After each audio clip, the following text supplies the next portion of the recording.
When I created the name LGBT Snapshots, I left the letter Q off on purpose. Q stands for queer.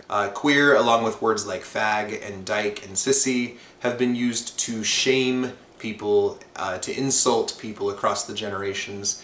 In recent years, the word queer has been reclaimed by a lot of the LGBT population in an effort to own the term. And it can mean anything to do with gender expression or sexual orientation. And I want to tell the stories of queer people, but we do that by telling the stories of LGBT people themselves. Lesbian, gay, bisexual, and transgender themselves are words that we use to describe aspects of our characters. They are letters that represent labels, and everyone gets to choose labels for themselves.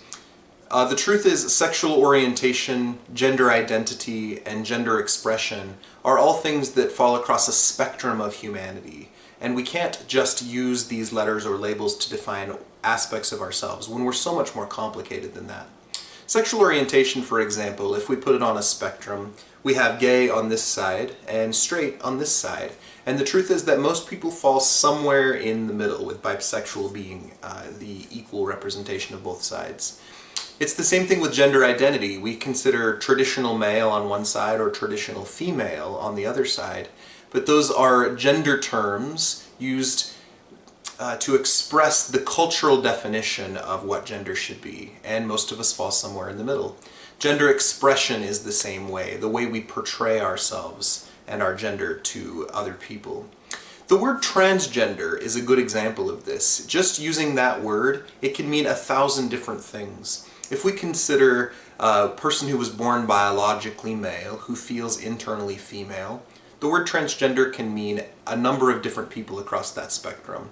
Now that that person is adult, they could be living as female in the home or in the workplace. They could be dressing as female in those places. They could be out to family and friends. And yet it has nothing to do with whether they're attracted to men or women or both, whether or not they are on hormones, whether or not they've had top or bottom reassignment surgery. The word transgender can mean anybody along that spectrum.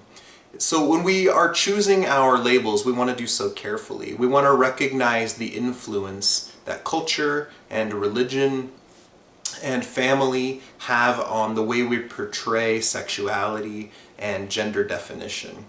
Gay, straight, lesbian, bisexual, transgender, Catholic, Mormon, Protestant, Republican, Democrat, these are all labels we use to describe ourselves, but they mean different things for different people. As I tell these stories on this channel under these categories of lesbian, gay, bisexual, and transgender, I'm doing my best to let the people that I'm talking about choose their own labels, if they did, or to apply them in the category that seems to best fit. But we want to recognize that people are always much more complicated than just the label they use to describe themselves.